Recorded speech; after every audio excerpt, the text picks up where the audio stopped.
इस బ్రేకింగ్ చూస్తున్నాం. దేశంలో భారీ ఉగ్రదాడికి ప్లాన్ వేసింది లష్కర్ ఎ తోయిబా. ఈ కుట్రను ముందే పసిగట్టి ఢిల్లీ స్పెషల్ సెల్ పోలీసులు ఛేదించారు. కీలక లష్కరే ఉగ్రవాది షబీర్ అహ్మద్ లోన్ ను అరెస్ట్ చేశారు. ఉగ్రవాది అరెస్ట్ తో ఐఎస్ఐ కుట్రను సకాలంలో ఛేదించినట్లు అయింది. ఇక ఐఎస్ఐ ఆదేశాలతో భారత్ లో ఉగ్ర నెట్వర్క్ విస్తరణలో ఉన్నాడు లోన్.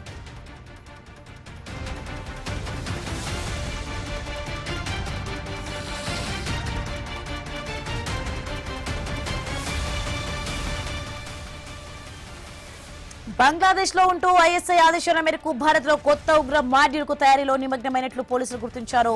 ఇక పాక్ నుంచి వచ్చే సంకేతాల ఆధారంగా భారత్ లో ఉగ్రదాడులకు పాల్పడేలా ప్లాన్ చేశాడు లోన్. ఢిల్లీతో పాటు ఢిల్లీ చుట్టుపక్కల అనేక మంది స్లీపర్ సెల్స్ ఉన్నట్టు తెలుసుకున్న పోలీసులు వారి ఆచూకీ కనుగొనే పనిలో ఉన్నారు.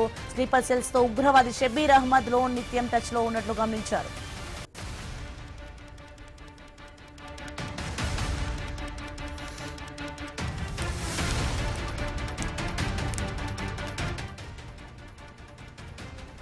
ఇక ఆ మధ్య ఢిల్లీ కోల్కతాలో భారత్ కు వ్యతిరేకంగా పోస్టర్లు వెలిశాయి. ఆ పోస్టర్ల ఆధారంగా ఢిల్లీ స్పెషల్ సెల్ పోలీసులు లోతైన విచారణ చేపట్టారు. నిఘా వర్గాల ప్రయత్నాలలో లోన్ కుట్రలు వెలుగులోకి వచ్చాయి. ఇక ఈ క్రమంలో మరో ఆసక్తికర అంశం వెలుగులోకి వచ్చింది. గతంలో 11 ఏళ్ల పాటు తిహార్ జైల్లో ఉగ్రవాది షబీర్ అహ్మద్ లోన్ శిక్ష అనుభవించాడు. ఇక 2000లో AK-47 హ్యాండ్ గ్రెనేడ్ తో పోలీసులకు చిక్కాడు షబీర్ అహ్మద్ లోన్. లష్కరే చీఫ్ హఫీజ్ సయీద్ తో ఇతనికి నేరుగా సంబంధాలున్నాయి. ఇక 2007 కేసులో శిక్ష పడడంతో 2018 వరకు తిహార్ జైల్లో శిక్ష అనుభవించాడు. ఇక ఆ కేసులో శిక్ష పూర్తయిన తర్వాత జైలు నుంచి బయటకు వచ్చాక మరోసారి ఉగ్రవాద కార్యకలాపాల్లో యాక్టివేట్ అయ్యాడు. బంగ్లాదేశ్ లో కొత్త స్థావరం ఏర్పాటు చేసుకుని ఐఎస్ఐ ఆదేశాలతో భారత్ లో ఉగ్ర దాడులకు ప్లానింగ్ చేస్తున్నాడు. ఇంతలోనే నిఘా వర్గాలకు ఒప్పందనంతో ఢిల్లీ బోర్డర్ లో పోలీసులకు చిక్కాడు ఉగ్రవాది షబీర్ అహ్మద్ లోన్.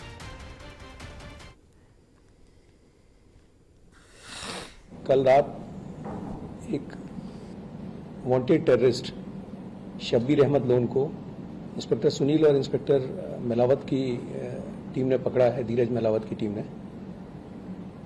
शब्बीर अहमद लोन को कल रात गाजीपुर एरिया से पकड़ा गया है। अगर आपको ध्यान होगा तो लास्ट मंथ आप लोगों के सामने ही हम मुखातिब हुए थे और आपको बताया था कि एक मॉड्यूल के बारे में बताया था जिसमें 8 लोग पकड़े गए थे, जिसमें 7 बांग्लादेशी नेशनल्स थे और 1 इंडियन नेशनल था, जिसमें उमर फारूक और रबीउल इस्लाम मेन कैरेक्टर्स थे, प्लस जो कि पकड़े गए थे कलकत्ता से। कलकत्ता में एक जगह थी माझर पैरा, वहाँ से पकड़े गए थे। और सब्सिक्वेंटली 6 लोग त्रिपुर तमिलनाडु से पकड़े गए थे जो बांग्लादेशी नेशनल थे। उनका हैंडलर ये शब्बीर अहमद लोन था। शब्बीर अहमद लोन के पास से 2300 रुपये करीब बांग्लादेशी टका, जिसे बांग्लादेशी करेंसी बोलते हैं, वो मिला है। इसके अलावा 1400 रुपये नेपाल की करेंसी और 5000 रुपये पाकिस्तान की करेंसी मिली है, प्लस 3000 इंडियन करेंसी भी मिली और एक नेपाल का सिम भी मिला है। शब्बीर अहमद लोन का बैकग्राउंड थोड़ा सा आपको बता दूं कि शब्बीर अहमद लोन इससे पहले स्पेशल सेल ने 2007 में गिरफ्तार किया था, तब इसके पास से AK-47 और हैंड ग्रेनेड पकड़े थे। उस केस में इसको सजा भी हुई थी। उस वक्त ये टारगेट किलिंग करने आया था। ये हाईली ट्रेन टेररिस्ट है। पाकिस्तान से जो उनकी 2 ट्रेनिंग होती है, दौरा याम दौरा खास, ये दोनों कर चुका है।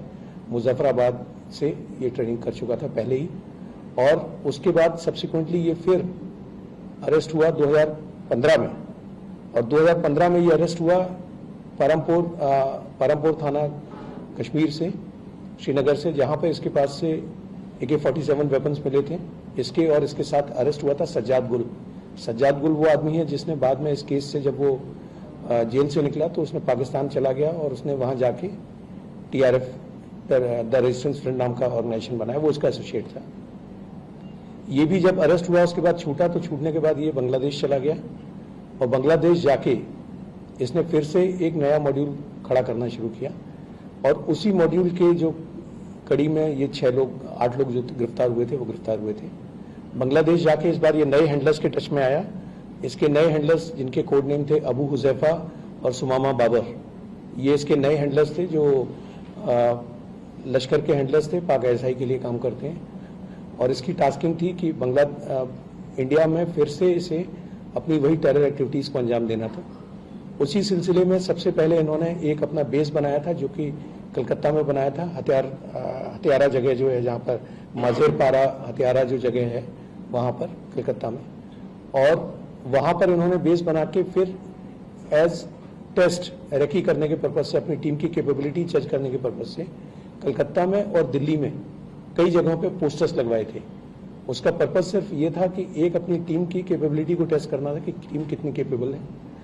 कई जगह की देश में इन्होंने सेंसिटिव ठिकानों की, कई मंदिरों की, कई जगहों की, ऐसे जहां हैवी फुटफॉल एरियाज हैं वहां की इन्होंने रेकी भी की थी। उसके वीडियोज भी इन्होंने पाकिस्तान भेजे थे और ये फुल फ्लेज मॉड्यूल तैयार करने वाले थे।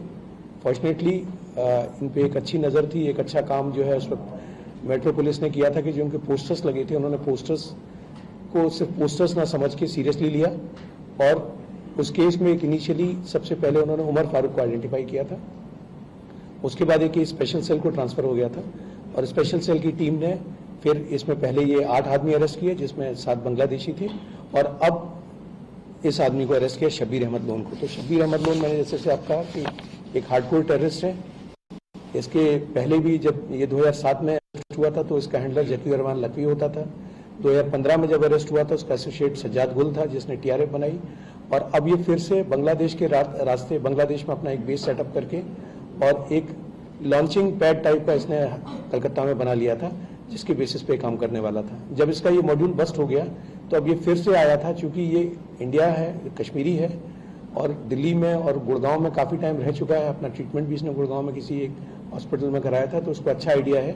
ये फिर से आया था ये पता करने के लिए कि कौन से नए रिक्रूट्स और कौन सी नई जगह ये आइडेंटिफाई कर सकता है सो दैट अपना ये जो नेफेरियस एक्टिविटीज़ हैं उनको फिर से शुरू कर सके। इसकी अरेस्ट के साथ मैं समझता हूँ कि एक जो लश्कर के जो प्रयास थे यहाँ पे गड़बड़ी करने के, यहाँ पे दहशतगर्दी फैलाने के, उनको स्पेशल सेल ने बर्बाद कर